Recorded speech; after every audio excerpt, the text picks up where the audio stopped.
It's the Shatkin First Down pregame show, presented by Dr. Todd Shatkin and the Aesthetic Associates Center, with your hosts, Rich Gaenzler and Dr. Jared Shatkin, and our special guest, ESPN host Kevin Connors. Now, from the Shatkin Sports Network studios in Amherst, here are your hosts, Rich Gaenzler and Dr. Jared Shatkin. Welcome to the Shatkin First Down Buffalo pregame show. Rich Gaenzler. Hold it. You know, the boys, the men made some picks, and the staff just want to pass on the Fredo Cup to the boys, and maybe they'll pick a little better next time. Go Bills. Thanks for putting it in front of Jared and not me, Mark. I appreciate that. It's okay. Even though we both picked against the Bills. We just wanted to week. give them some motivation. That's right. I think they watched us. Well, not only did they get motivation, but you saw it right out of the gate because they played with urgency that we haven't seen in almost a month. But yeah, I mean, and I think that's a legit point. They came out with a different kind of energy, a different kind of urgency. Mm-hmm. They knew how important this game was. Yeah, they definitely knew how important the game was. That first drive, running it down the Jets' throat, really showing kind of that we were going to at least dictate the game physically to them. They came out with some urgency.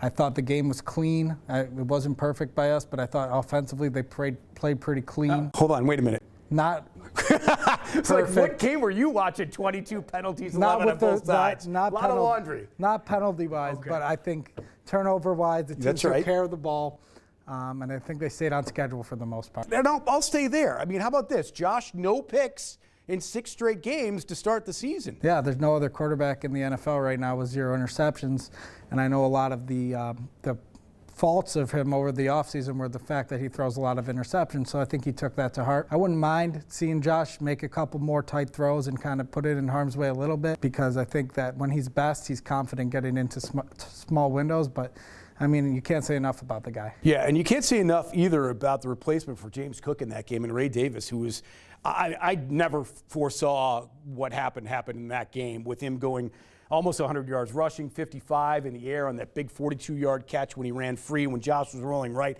I did not expect to see that out of him. And Ty Johnson averaged 8 yards a carry. Did not expect to see against that Jet defense that run game as effective as it was. No, I did not expect that at all. I thought when James Cook went down, I was really, I was bummed because I thought it really took away a big weapon in our offense. And I thought it almost took the running game completely out of the offense. But Ray Davis was extremely, extremely decisive with his running. He broke a lot of tackles. He really didn't get brought down by the first guy too many times. He looked like a legit running back in there, and I'm excited to see him get some more touches the rest of the year. And we talked about this too last week about getting Dawson Knox involved because let's face it, Dawson Knox really has been Josh Allen's security blanket throughout both of their careers together. And once again, he saved Josh. I called it the Dippin' Dots play, where basically he dipped Josh under the rush and threw a dot to Dawson Knox. And there's Knox, again, looking back, finding his quarterback, and being in the right place at the right time. Yep, perfect security blanket. He's right there for a broken play. And I don't know who else in the league is going to dip under 6'5" off lineman when your offensive lineman is getting ran right into you. That just says that Josh was ready to make plays yesterday. And how much impact, too, did the guys that came back? I mean, obviously it's been 2 weeks now for Bernard, but I thought he was fantastic in that game. Mm-hmm. But Taron Johnson was absolutely outrageously good.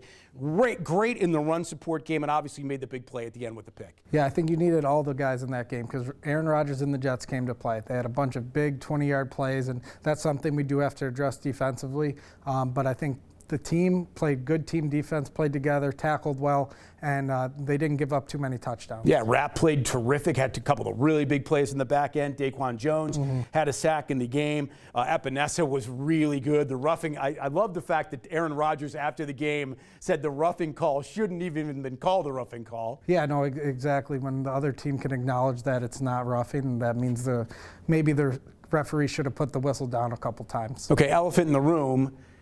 It's got to be Tyler Bass. Missed field goal, missed extra point, and neither of them were really close. I don't know how much the wind had anything to do with it, with Zerline missing 2 as well.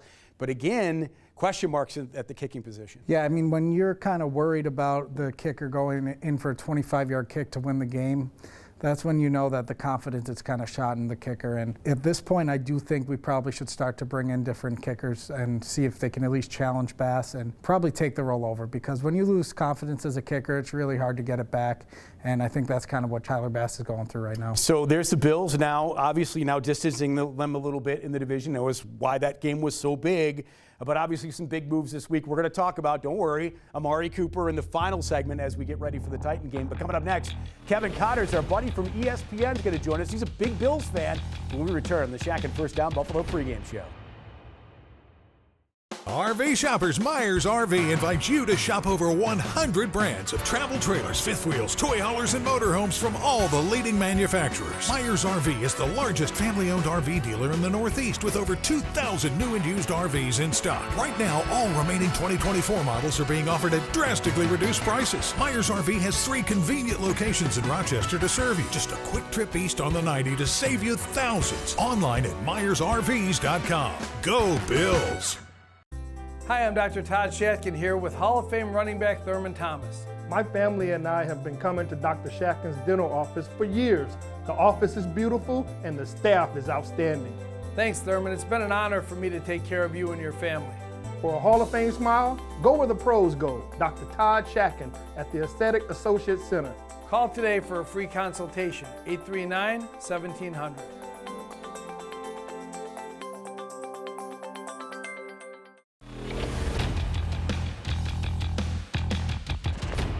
All right, here we are. We are so lucky to have, and we try to reach out to the most famous, well-known Bills fans that we can around the globe. And he's extremely humble because I can see his face now. He's smiling. He's like, oh, I'm not. Dude, you're on ESPN. It's Kevinconnors, everybody, from ESPN. It's been a long time, at least a year since we talked last time. You look great. How you been, man? I've been good, Bull. Thank you so much for having me on. And anytime we can talk Bills and you and I can get together and talk, it's a good day. You are not a native Western New Yorker, but you are an adopted Bills fan. So for people that don't know, where and how did your Bills relationship in terms of fandom begin? So my dad grew up just outside of the Utica area, and he was a huge Bills fan. He was a Bills fan back in the AFL. And so I became a Bills fan. When he moved down to New York City, was working in New York City, moved out to Long Island, had me and my brothers, and I became a Bills fan growing up on Long Island. So I'm in the heart of Jets territory, number one, and obviously Giants territory. And then Super Bowl 25, it's me against the world down there. Everyone's a Giants fan. So I've kind of been fighting those battles my whole life. Now here I am in New England, and I'm a Bills fan in the middle of New England.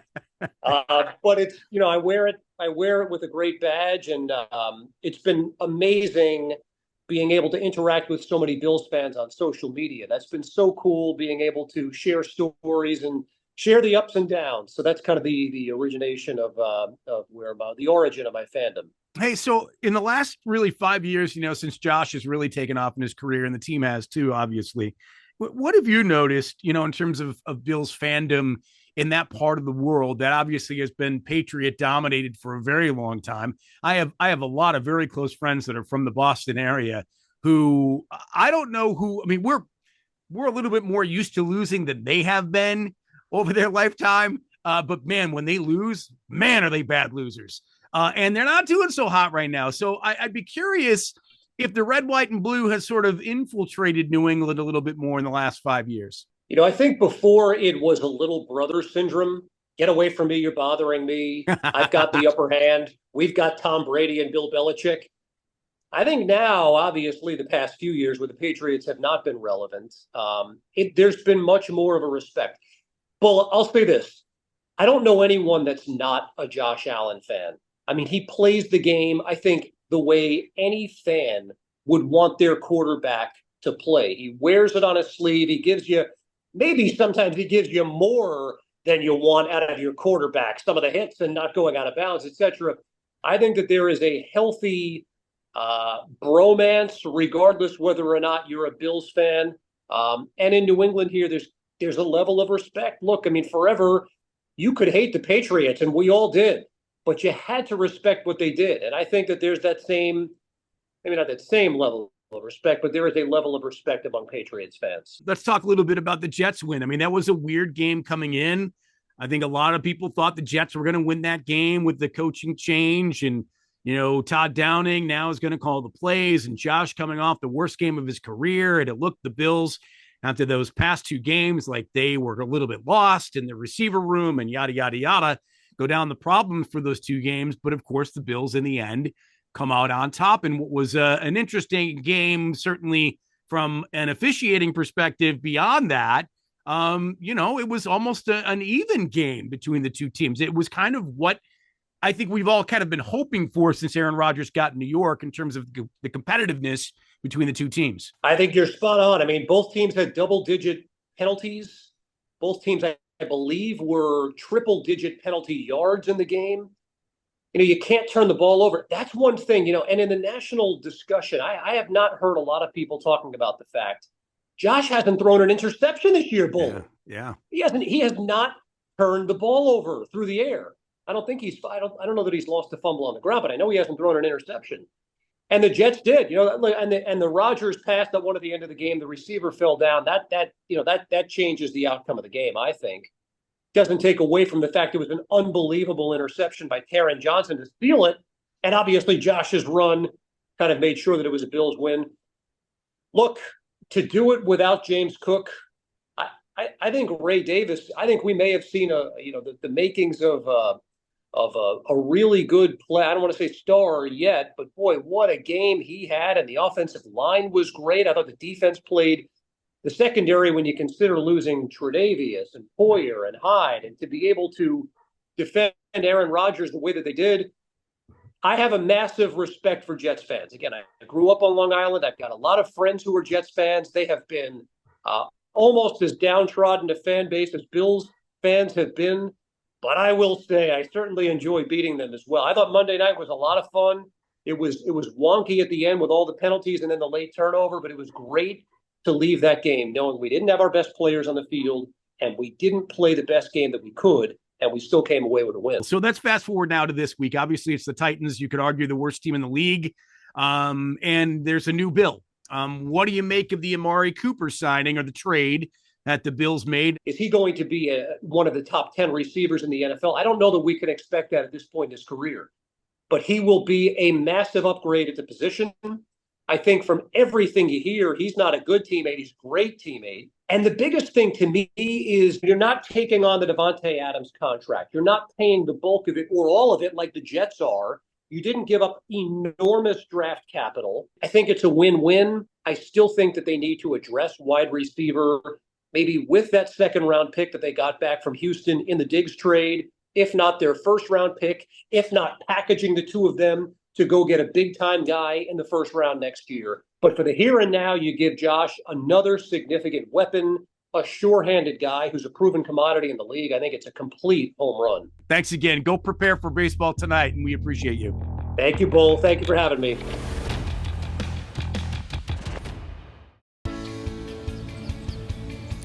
It's apple picking time. When was the last time you bit into an apple? With affordable Shatkin mini dental implants, you can. Stabilize your dentures and replace missing teeth in as little as one visit. You can be you again, only better. Call the Aesthetic Associate Center today at 716-839-1700 for your free consultation. My self-esteem wasn't where it should have been because I was really, really self-conscious about my teeth. When I walked into Shatkin Dental, I was instantly ready for the residency program. I knew that that is what I needed. I needed the discount. I needed the dentist that was gonna fix everything. My self-esteem is already getting much, much, much higher just from starting the procedures. Call Shatkin Dental Health today at 43 Smile for quality dental care you can afford.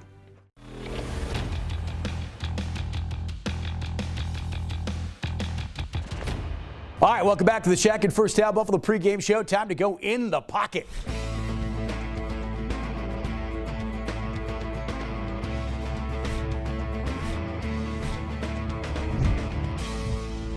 All right, in the pocket with Sam Castronova, Offensive Player of the Year, Indoor Football League, San Antonio Gunslingers. More good things to come from him.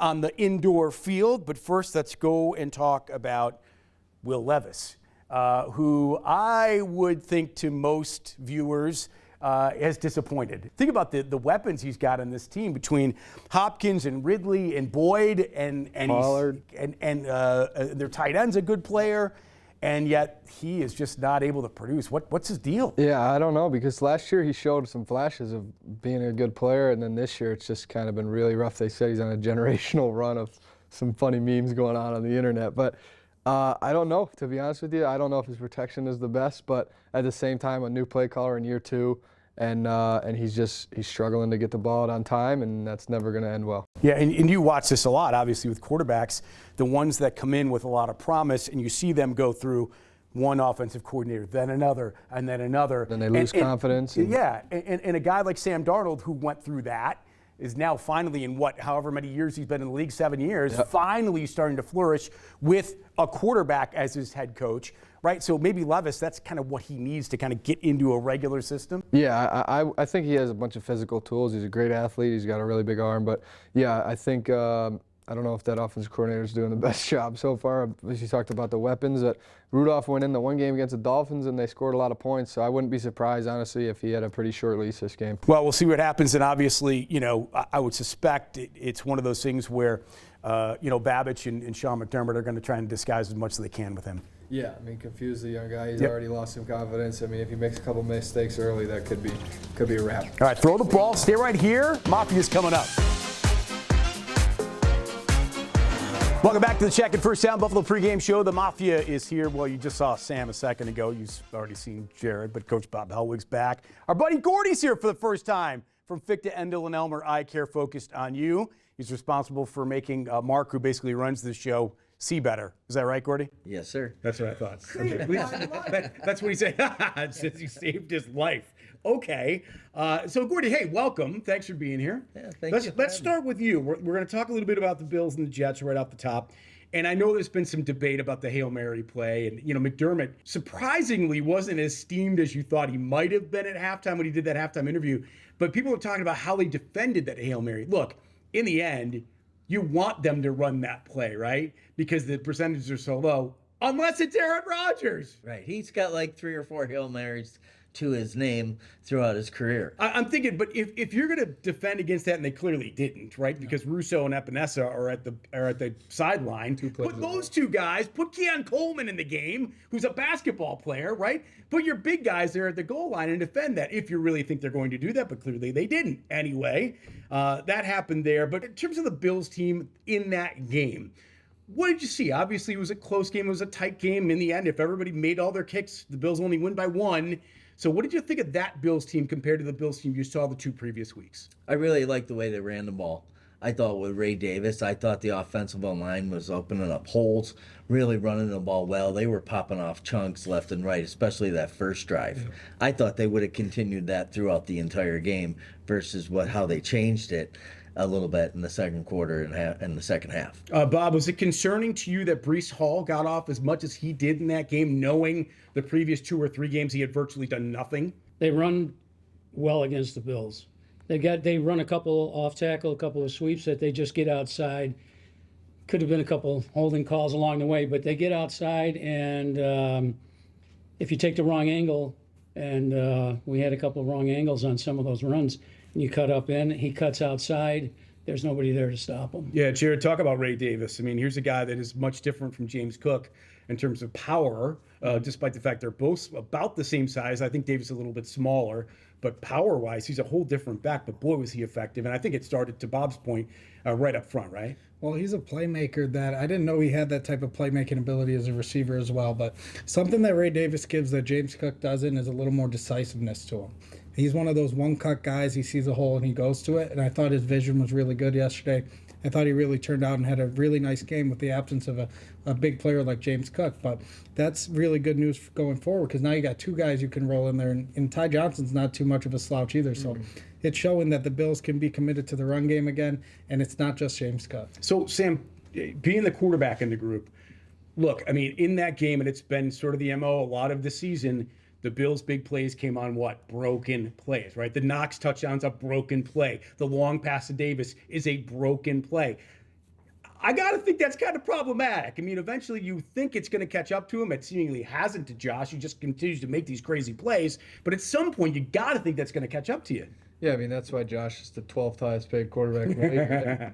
No, I mean, he's top 2 quarterback, in my opinion, in the NFL. And you would like to see some more schemed up stuff. I mean, you watch these other guys, quarterbacks play, and you're like, these guys are wide open. Why can't we scheme this up for Josh? But, I mean, you hope that we can continue to get better offensively, and maybe with the addition of Cooper, we can scheme some more guys open. But in the meantime, I mean, Josh is Josh, so we got to hope he just keeps making plays. All right, I'm going to ask both of you two guys your opinion on the Amari Cooper pickup. What do you think? I love it. Yeah? I love it. Yeah, Bob? if we could get another person to get open, and create some separation, like you were saying, instead of trying to scheme them open, let them get open one-on-one. What do you think? They want, well, I don't know if it was in response to Adams being signed by the Jets, but the Bills went right out and got Cooper to sort of balance that.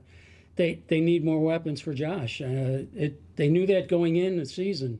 It was going to be a year, and you're saying a scheme. Yeah, they were trying to scheme the running game. They schemed great, but the passing is just not there. They definitely needed to have something going there. So it's a good pickup. He'll be good. I was just going to say, I think Devontae Adams is obviously a little bit better receiver, but in terms of for the contract we got, for bang for your buck, 10 times better what the Bills did and Bean did than what the Jets did. 100%, 100%. $800,000 on the hook from Amari Cooper compared to 30-something million, right, for Devontae Adams. Just that all by itself was fantastic. All right, let's get to the Titans. Obviously, the Bills are going to be huge favorites in this game, I would think. So right now, let's get our score predictions from you guys, how you think it's going to play out. Gordy, I'm going to start with you. 27-10 Bills. 27-10 Bills. Sam? Yeah, I'm going to go a little bit. Yeah, 24-10 Bills. 24-10. Coach? 27-21. 27-21. Little letdown, I think, after the Jets game. Okay, fair enough. They still win. All right, let's see if we can get you guys who, the whole thing is, making everybody eat, right? So let's see if we can get you some food from Sorrentino's with our crossover segment here. It's who played for the Bills and who played for the Titans, all right? So the guys I'm going to ask you about played for both teams. If you know the answer, just shout it out. You ready? Ready. Here we go. Second round pick in 01 out of Tennessee. This running back had a massive year in 02. Travis Henry. Travis Henry's correct. Nearly 1,800 yards combined. Went to Tennessee, and 06 had a big 1,000-yard season that year. Another running back for you. This guy came out of Houston. He had 1,000-yard season. Antoine Smith. We'll give that very quick. This is the quickest 2 so far that we've had yet. Antoine Smith. Last one. Robert Woods. No. Jarrisburg. No. And it's not Ryan Fitzpatrick either, which you probably thought it was going to be. This guard played 9 years for the Rams, then became an All-Pro with Tennessee for the first time. The following year, he came to... Very close. Roger Saffold. Saffold is right. Well done, guys. You're all eating. Thanks to our friends at Sorrentino's. Really nice job, fellas. Well done. All right, Bills-Titans coming up on Sunday at 1. Looking forward to it. Gordy, good to see you. Thanks for being here. Good to see you. Thanks Coach Bob, good to see you again, my friend. Always. All right, we'll break down the Bills and the Titans, Jared and I, when we return after this on the Shatkin First Down Buffalo pregame show. I am so happy with my experience that I had at I Smile Spas today. Got my teeth professionally whitened. I have months of results in less than an hour. No pain, seriously not even a sting. They're not sensitive. You leave with a kit to continue your whitening. Absolutely incredible. I'm so happy I ever did this. I can't stop smiling. Western New York. Smile again with confidence. Call 43SMILE today. It means a lot to be able to work with my dad to continue this legacy that we have going on. I had many implants. Once I got them, it was like the old me came back. The changes you can make in such a short period of time in somebody's life, have somebody in the chair crying because they finally have a full set of teeth. And I think the only way to do it in that type of time period for that type of price is really the mini implant. Mini dental implants can change your life too. Call us at 839-1700 for a free consultation.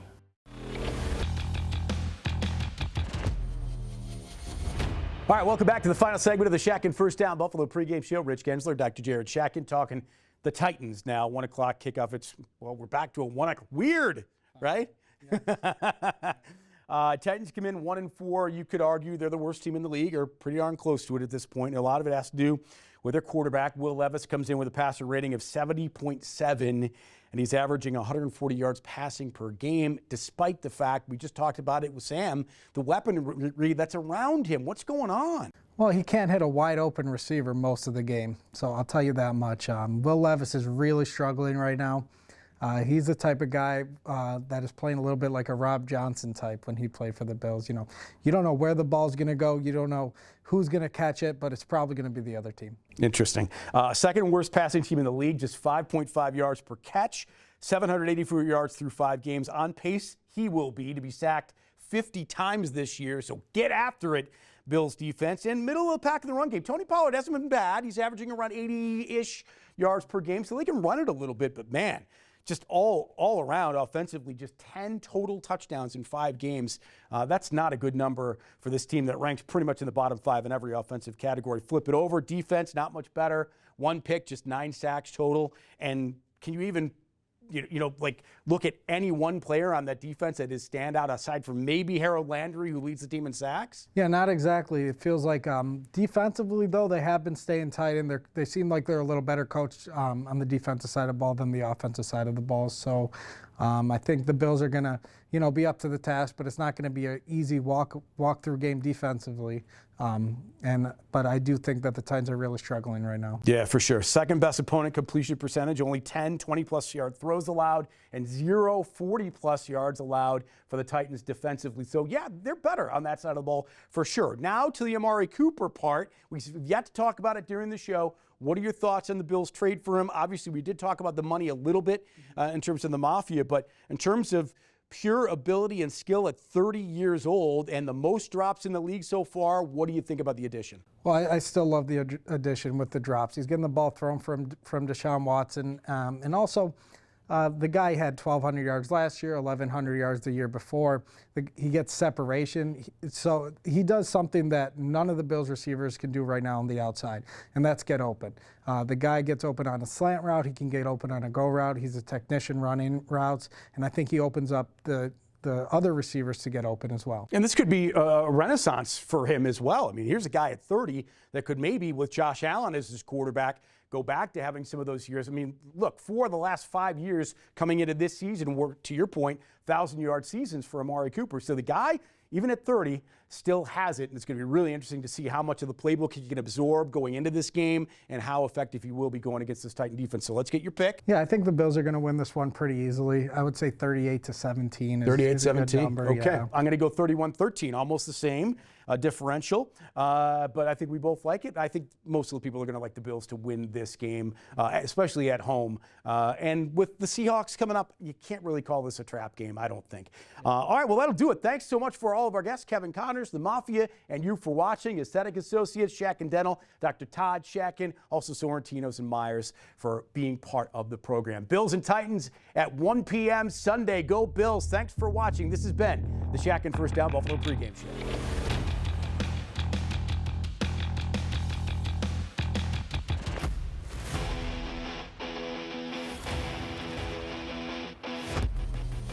In the Pocket is sponsored by Mini Dumpster Rental. Call 716-429-6362.